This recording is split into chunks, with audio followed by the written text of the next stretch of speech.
When you are doing the right thing, which is not in the best interest of the conceptual West, you'll be called many names. You'll be called a dictator. You'll be called many names. So let us brace for that, and let's wear our seatbelts. That anybody who tries to do the right thing, and Samora Moises Machel said it very well, that when you see any European power singing the praises of an African leader, you must ask yourself, what? We have been hearing Sambisa, Boko Haram, all kinds of names. Are you telling me that the president and the chief of staff and all don't know the people? Guys, this video of Patrick Lumbuba about to watch, they are just short clip. Don't miss any part, please. He is very, very interesting. He has prophesied, predicted that more Ibrahim Trores are going to emerge. More Ibrahim Trore. They are going to come aboard. You understand? He's fully and strongly in support of Ibrahim Trore. He said the reason why they are going against him is simply because he has reason to save his country from the influence of the West. He supports Ibrahim Trore, support Niger, support Mali. These are people that have the mind of Africa, at heart. Please, you are the first video you are going to watch, just about 1 minute. There is also other video of this. It didn't finish here. I dissected them. There's the last part, the ending part. So don't miss any part of this video. But please, before you watch, you kindly like it and please share. Thank you. What is happening in the Sahel with the Burkina, with Niger, with Mali is unprecedented.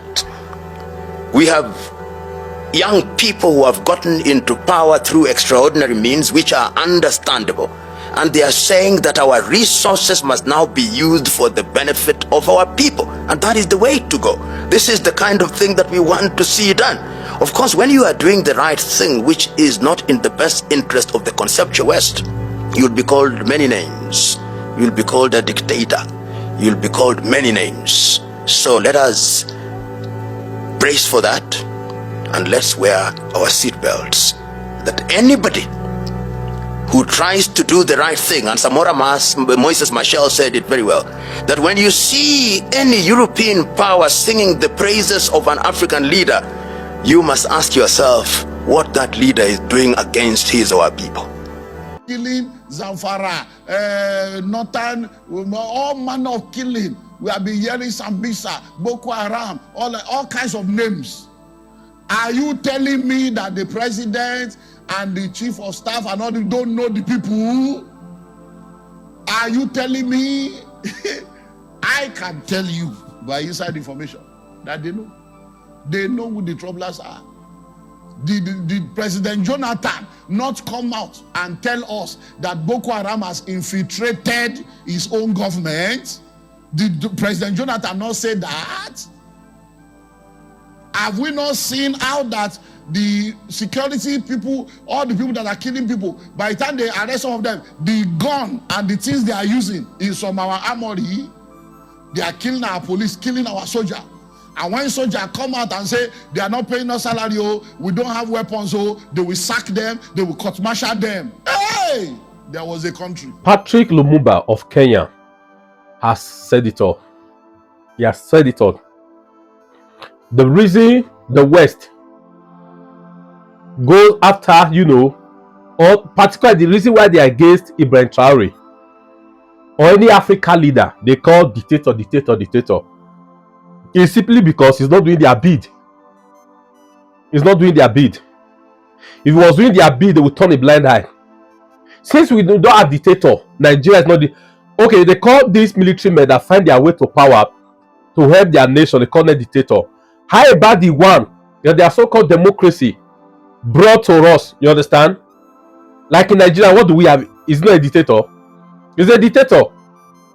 You have National Assembly, you have everything that's in your pocket that will say, go to National Assembly, anything we say is what we do, nothing different. Which one is worst?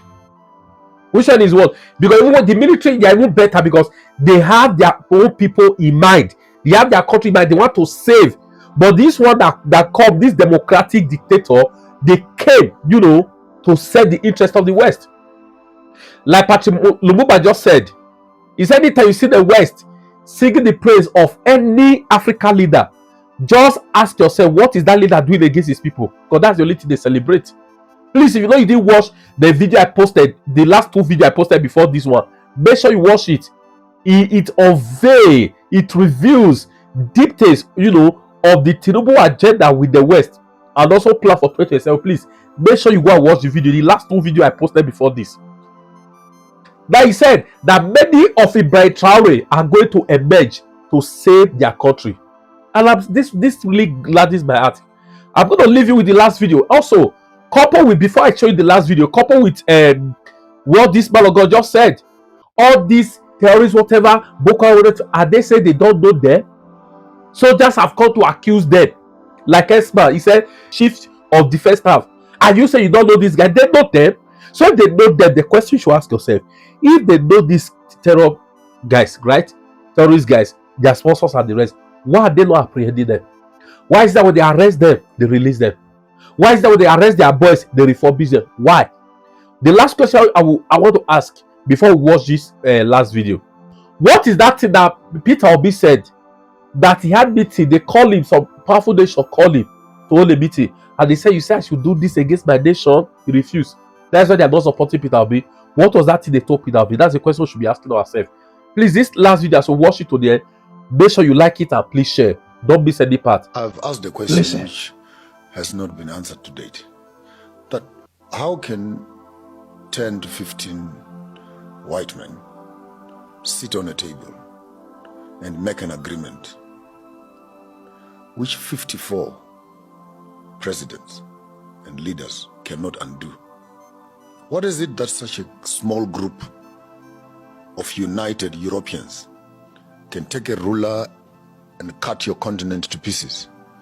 Here we are 63 years later talking about the Africa Union and Kwame Nkrumah's vision, Kambarage's vision, Kenneth Kaunda's have come and gone, Banda's have come and gone, Mugabe's have come and gone. And what makes it so sad is that during the liberation struggle, Tanzania becomes a home base for all of them. ANC, SWAPO, ZANU-PF, Frelimo, all of them, they were in the same camp. They all were agreeing as comrades, let's go back and liberate our countries. But immediately all of them go back to their countries. They've become enemies of each other. So are we only friends at war and we're enemies at peace? And if we can fail, therefore, as African governments in this deja vu of what we lost, over and above the culture that Chinua Achebe can echo, now we're talking about the loss of even the unity that became the fuel of our own independence. But King, let's trace it. In 1963, in Addis Ababa, the question of undoing Berlin was a live issue. And if you look at the early debates, there are those who said, let us undo the boundaries. And then it was examined, and they argued that if we started undoing the boundaries, there would be great conflict because the neo-colonizer is still with us. The same was revisited in Cairo in 1964, hosted by Gamal Abdel Nasser. And the key voices at that time were Nyerere and Nkrumah. Nkrumah believed that these boundaries were temporary because Africa was going to unite anyway. So his argument was, well, these are only going to be boundaries for purposes of administration, and the doctrine of inviolability of inherited boundaries was then drilled down. Little did he know that these were the things that were going to be gridlock and paddocks that would hold us together. So in 1965, when he convenes a meeting in Accra, he himself takes the view, and Nyerere speaks about it on 6th of March 1997. He says that they thought that they would come out of that meeting saying there is a United States of Africa. But the neo-colonizer was thinking differently, and a year later Nkrumah is overthrown. But Nkrumah said something that answers your question. He said that it will be easy to do away with the colonizer as the political leader. We may even solve our economic problem, but there is something that happened to our minds. and that is going to take a little longer to deal with. And he was echoing a statement that had been made in 1933 by an African-American, Carter G. Woodson, the miseducation of the Negro. African. And Ngugi wa Thiong'o later writes about it in terms of decolonizing the mind. And I Brilliant book, by the way. Yes, indeed. And I think while you're on that, Yes, it should be illegal for anyone who wants to start talking Pan-Africanism, for example, who has not gone through 2 or 3 of those books that you have mentioned. How the African, how Europe civilized the world. There's one also how the African civilized Europe, and how Europe, uncivilized Africa, so to speak. And the Chinua Achebe, great work, Things Fall Apart, and Decolonization of the Mind by Ngugi, and Steve Biko also, I Write What I Like. I think, yes. And I think if you can put a nice little catalog. And Antachek Diop. Yes, and yeah, of course. Antachek Diop. Really, those must be compulsory readings. And to remove, there is also, and there is no harm in that, but there is too much romanticization of Pan-Africanism without looking at the practical Pan-Africanism. Obligation, yeah. So I think what those books do is to drill down. There is another one that I would want to put on the list. This is Adekeye Adebayo, Africa After the Cold War, The Curse of Berlin. But for the lighter readers, of Yes. course, the economic hitman. Yes. Then you begin to have a